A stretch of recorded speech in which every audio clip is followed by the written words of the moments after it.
안녕하세요. 저는 최근에 이혼을 하게 된 30대 중반의 여자입니다. 저는 원래 결혼을 하지 않거나 만약에 하게 된다면 최대한 늦게 하려고 했어요. 제 나름대로 충분히 젊음을 즐기다가 뒤늦게 결혼을 해도 늦지 않다고 생각했거든요. 그리고 저희 아빠가 워낙 딸밖에 모르는 다정한 분이셔서 아빠 같은 사람이 아니라면 절대 만날 생각이 없었어요. 그런데 어디서부터 꼬인 것인지 한 남자를 만나게 되면서 저의 계획은 산산조각이 났어요. 주변 사람들은 그냥 똥 밟았다고 생각하라고 하지만 계속 그 일이 생각나고 너무 억울해서 아직도 잠을 제대로 못 자고 있습니다.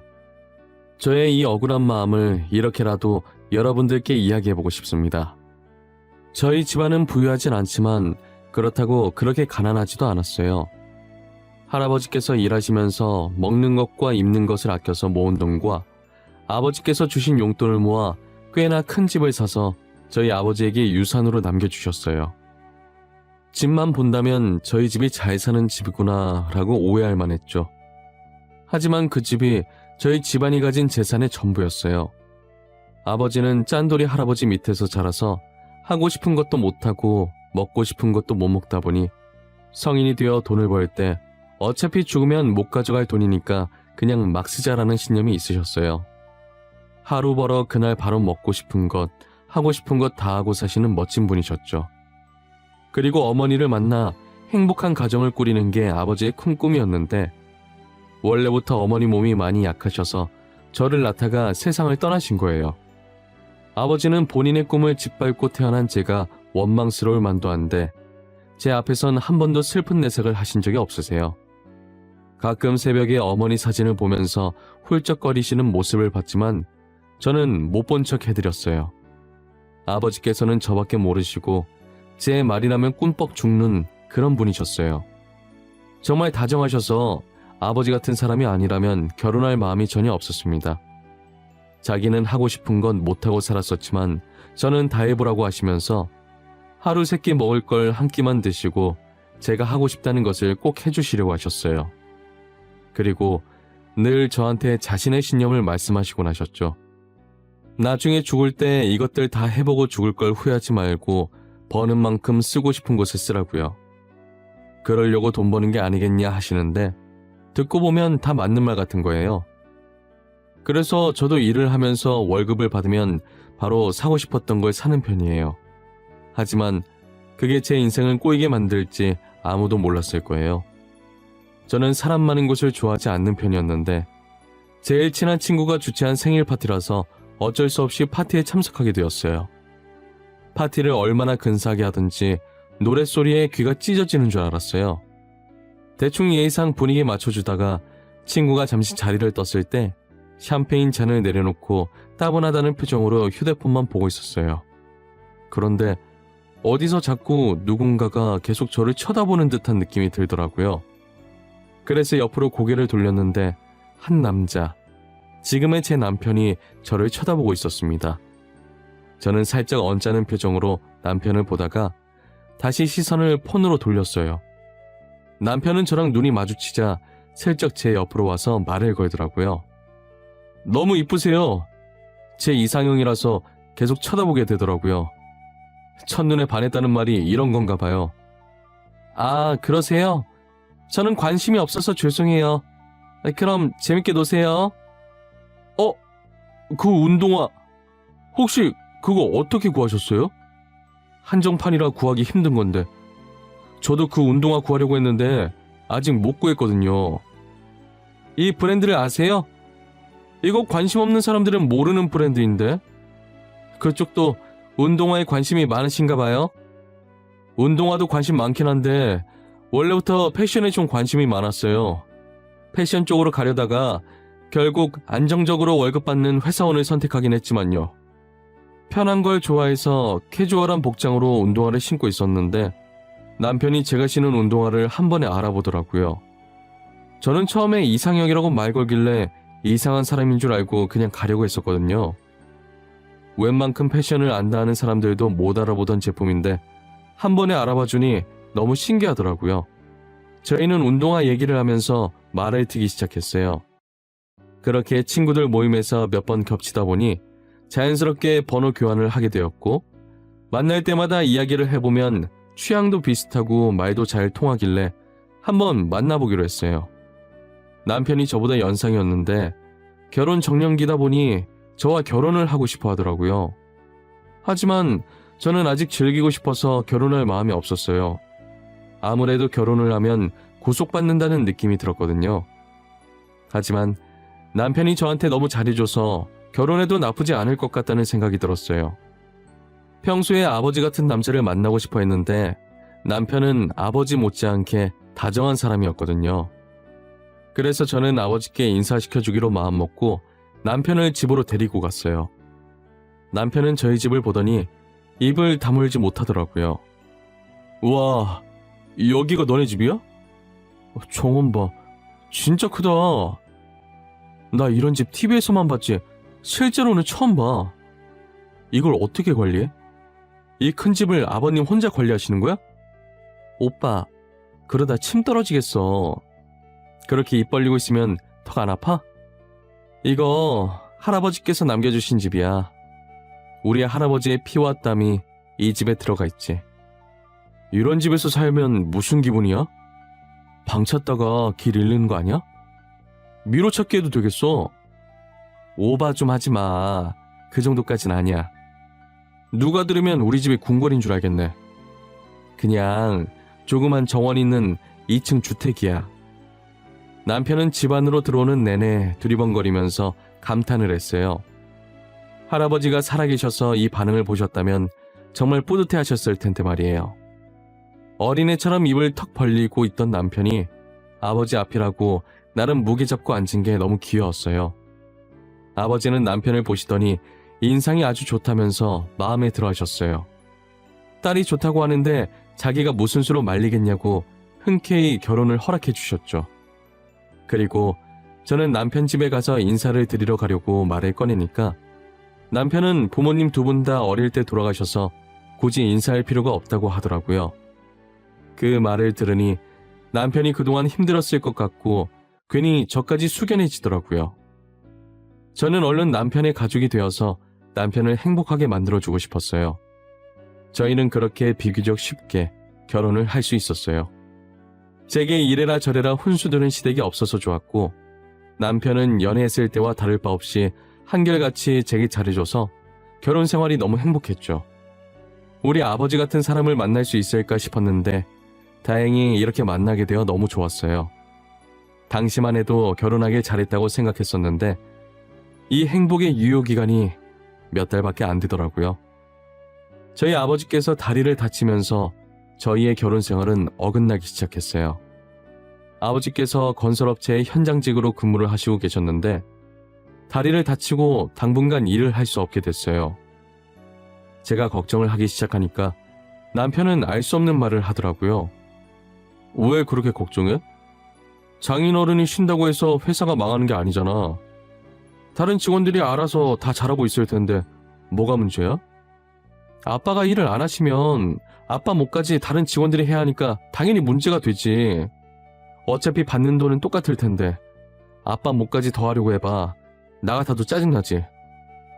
그래도 장인어른이 월급 주는 건데 하라면 군말 없이 해야지. 그게 불만이면 자기가 회사 차려서 사장해야 되는 거 아니야? 오빠, 방금 뭐라 그랬어? 우리 아빠가 월급을 준다니? 우리 아빠도 월급 받으면서 일하는데 누가 누구한테 월급을 줘? 뭐?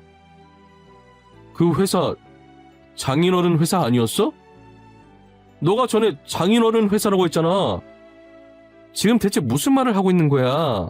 내가 언제 우리 아빠 회사라고 했어? 나는 우리 아빠 건설업체에 일한다고밖에 얘기 안 했는데 혼자 뭐라는 거야? 남편은 계속 그 건설업체가 아버지 회사가 아니었냐고 묻더라고요.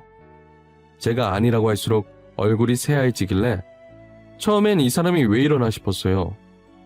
그러더니 그날 이후로 남편이 점점 이상하게 변해가더라고요. 다정했던 남편은 온데간데 없고 찬바람만 쌩쌩 불면서 제가 무슨 말을 해도 무시하더라고요. 그리고는 생전 안 하던 외박도 밥 먹듯이 하기 시작했고요. 외박하고 오는 날이면 남편의 겉옷에서 늘 같은 향수 냄새가 났었어요. 술에 취해서 잠든 남편의 휴대폰을 보니 저 몰래 다른 여자를 만나고 있더라고요. 그런데 한 명이 아니라 여러 명을 동시에 만나고 있었어요. 대부분의 여자는 만남을 하루 이상 이어가지 않았고 남편이 지속적으로 만나는 여자는 3명이었죠. 저는 모든 불륜 증거들을 제 휴대폰에 몰래 옮겨놓고 있었어요. 그런데 옮기던 와중에 자고 있던 남편이 중간에 깬 거예요. 저는 황급히 폰을 뒤로 숨겼고 남편은 아직 술이 덜 깼는지 앉아서 주절주절 거리더라고요. 혹시나 싶은 마음에 녹음기를 켜고 남편에게 다가갔어요. 왜 그 회사가 장인어른 회사가 아니야? 도대체 왜? 나는 이해할 수가 없어. 그렇게 큰 집에 살면서 말이야. 어떻게 직업이 회장님이 아니라 막노동일 수가 있냐고. 오빠 뭐야? 내가 돈 많은 여잔 줄 알고 일부러 접근한 거야? 그런 거냐고. 대답을 해봐. 정말 그런 거야? 그래. 돈 많은 줄 알고 그랬다. 왜? 자기 처음 봤을 때도 명품 옷 입고 왔길래 돈 많은 줄 알았어. 그래서 자기 꼬셔서 내 팔찌 한번 펴보려고 그랬다. 왜? 그러면 안 돼? 그래서 이렇게 나 몰래 다른 여자 만나고 그랬던 거구나. 오빠, 그러고 살면 돌아가신 부모님 보기 안 쪽팔려? 누가 돌아가셔? 우리 부모님? 우리 부모님 멀쩡하게 살아있는데? 그것도 다 거짓말인데. 우리 가족 판잣집에 살고 있는 게 쪽팔려서 거짓말 친 건데. 남편은 취중 진담을 털어놓더니 다시 픽 하고 쓰러지더라고요. 저는 지금껏 남편이 뱉은 말들이 어이가 없어서 녹음기를 다시 재생해봤어요. 제가 남편한테 연애 시절에 아버지가 건설업체에서 일한다고 말한 적이 있었는데 저희 집을 보자마자 혼자서 멋대로 그 건설업체 회장이 아버지라고 생각하고 있었던 거죠. 그래서 남편은 제가 돈 많은 집안인 줄 알고 결혼을 하려고 했던 것이었어요. 더군다나 만날 때마다 제가 명품을 입고 있으니 혼자서 얼마나 상상의 나래를 펼쳤겠어요. 그런 집에 살면서 회장 아버지에게 돈 받아 생활하며 부족함 없이 살았다고 생각했겠죠. 그게 다 제가 힘들게 돈 벌어서 사 입는 건 줄도 모르고 말이에요. 저는 어처구니가 없어서 날이 밝는 대로 곧바로 이혼 소송을 했어요. 상간녀들을 상대로 상간녀 소송도 같이 하고 왔고요. 저는 이혼 소송장을 챙겨서 집으로 돌아오자마자 아직 술에 취해 꿈속을 헤매고 있는 남편 얼굴에 던져버렸어요. 남편은 갑자기 얼굴에 무언가 떨어지자 놀라서 일어나더라고요. 지금 이게 뭐하는 짓이야? 다짜고짜 내 얼굴에 뭘 던지는 거야? 너 아침부터 미쳤어? 뭐 잘못 먹었어? 나 지금 지극히 정상이고 아마도 미친 건 내가 아니라 너 같은데? 지금 당장 짐 싸. 나 방금 이혼 소송하고 오는 길이야. 여긴 내가 대출받아서 마련한 집이니까 네가 여기서 나가. 뭐? 네? 이게 진짜 미쳤구나. 그리고 이혼 소송? 누구 마음대로 이혼 소송이야. 내가 뭘 어쨌는데. 오히려 내가 사기당한 거라고. 지 혼자 망상에 빠져서 허우적댄 거면서 사기는 무슨 사기야. 아 시끄러워. 소리 지를 힘 있으면 그 힘으로 짐이나 싸서 나가. 귀찮으니까. 내가 너 사기 결혼으로 고소할 거야. 알겠어? 내가 고소를 해도 모자랄 판에 네가 이혼 소송을 해? 시끄러우니까 나가라고. 네 혼자 이혼 당하는 게 억울할까봐 네 상간녀들까지 같이 고소했으니까 너무 그렇게 억울해하지 말고 네가 살던 판잣집에나 가. 시끄럽게 소리 지르던 남편은 제 마지막 말에 놀랐는지 아무 대꾸도 못한 채 입을 벌리고 눈만 꿈벅꿈벅 거리고 있더라고요. 저는 더 이상 상대하기도 귀찮아서 남편을 쳐다보지도 않고 나가라고 손짓만 했어요. 남편은 짐을 싸는 듯 하더니 곧이어 문이 열리고 닫히는 소리가 들리더라고요. 저는 그날이 정말 살면서 제일 푹 잤던 날인 것 같아요. 전 남편은 저와 이혼하고 얼마 안 지나서 재혼을 한 것 같았어요. 드디어 자기가 그토록 원하던 부잣집 여자랑 결혼을 했는지 명품 정장을 쫙 빼입고 얼굴도 반질반질한 상태로 어느 회사 안으로 들어가더라고요.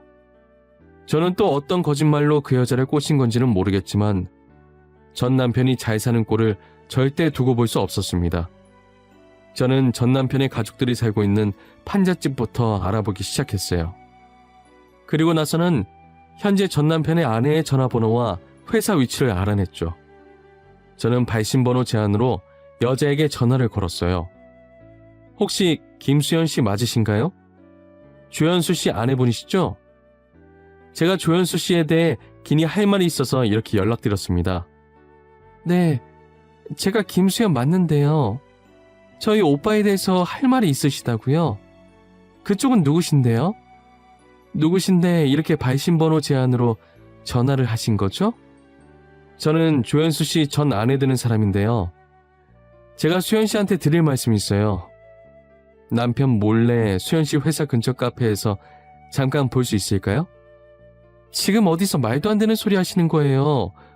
전 아내라뇨. 저희 오빠, 제가 초혼이에요. 결혼한 적이 없는 사람인데 무슨 전 아내. 초혼이래요? 이번엔 어디서부터 거짓말을 쳤을까 궁금했는데 카페에서 기다리고 있을 테니 생각해보시고 제가 무슨 말을 할지 궁금해지면 카페로 와주세요. 제가 당신을 어떻게 믿고 거길 나가요? 만약 사실이 아니라면 이거 허위사실로 명예훼손 소송까지 걸 수도 있어요. 그건 제가 알아서 합니다. 저도 증거도 없이 이렇게 말하진 않겠죠? 최대한 빨리 결정을 하셔야 할 거예요.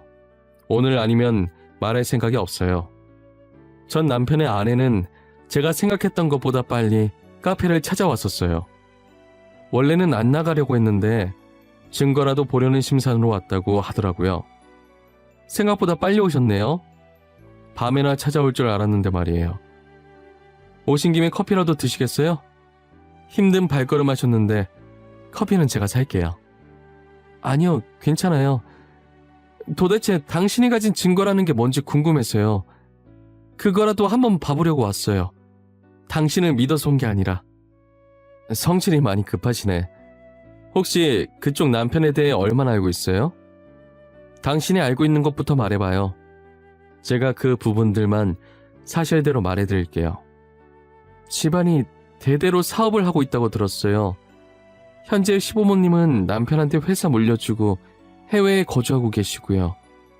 시부모님께서 해외에 거주하고 있대요? 혹시 직접 만난 적 있으시고요? 제가 사진 몇 장을 드릴 건데 이 사람들 맞는지 봐주시겠어요? 당연히 직접 만났죠. 상견례 할 때 부모 없이 어떻게 해요? 그런데 사진 속에 있는 이분들은 아니었어요. 왜요? 혹시 이분들이 저희 오빠와 무슨 연관이라도 있나요? 사진 속 사람들이 그쪽 진짜 시댁 식구들이에요. 그리고 저 판잣집이 그 남자 집이고요. 사업은 무슨, 그 사람 쥐뿔도 없어요. 저한테도 돈 보고 접근했던 사람이었거든요. 거짓말 치지 마세요. 저랑 처음 봤을 때도 명품 입고 나왔던 사람이에요. 이런 집에 살면서 그런 옷을 어떻게 구했겠어요? 혹시 지금 제가 보여드리는 사진 속 옷이었나요? 그거 제가 그 사람한테 사줬었던 옷이에요. 그리고 못 믿으시겠으면 집 사진 뒤에 적힌 주소로 한번 찾아가 보세요. 진짜인지 아닌지. 저는 제 할 말을 끝마치고 멍하게 있는 여자를 뒤로하고 집으로 돌아왔어요. 집에 돌아오자마자 침대에 누우니 마음이 후련하지 못하고 약간 허한 느낌이 들더라고요. 그렇다고 후회된 건 아니었고 더 화끈하게 복수해 줄 걸이라는 생각이 들었어요.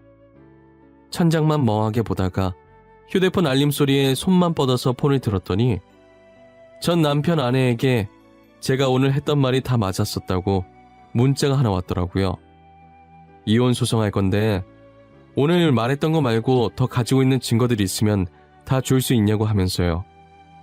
저는 가지고 있던 증거들을 다 넘기겠다고 했습니다.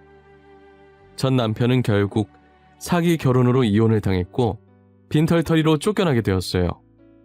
돈 타령 해대더니 제게 줄 위자료와 지금 아내한테 줄 위자료까지 더해져서 꼴이 많이 아니었죠. 가끔 제게 찾아와서 미안하다고, 자신이 그땐 미쳤었다고 다시 받아달라고 빌더라고요. 그렇게 빈다고 해서 저는 전 남편을 받아줄 마음이 전혀 없었어요. 평생을 함께할 반쪽을 만나 행복해지려고 한 결혼이 이렇게 진흙탕 싸움이 될 줄은 꿈에도 몰랐어요. 저희 아버지는 이런 것도 다 경험이라면서 인생의 교훈을 하나 얻었다고 생각하라고 하시는데, 저도 아버지 말씀처럼 좋게 생각해 보려고 했지만 당시엔 도저히 좋게 생각할 수가 없었어요. 시간이 약이라더니 그래도 어느 정도 지나고 나니까 아무렇지 않게 얘기할 수 있게 되더라고요. 저는 이제 진짜 행복이 무엇인지 찾아보려고 노력하며 살고 있어요. 행복이라는 게 거창한 건 줄 알았는데 생각보다 별거 없더라고요. 먹고 싶은 건 먹고 하고 싶은 것 하고 사랑하는 아버지와 추억을 쌓는 게 진정한 행복이더라고요. 그동안 제게 티를 안 내서 그렇지 아버지께서도 무척 속상해하셨을 거예요. 저는 아직 재혼은 생각도 없고 이렇게 평생 아버지와 둘이서 행복하게 살고 싶습니다. 제 이야기는 여기까지입니다. 지금까지 제 이야기 들어주셔서 너무 감사합니다.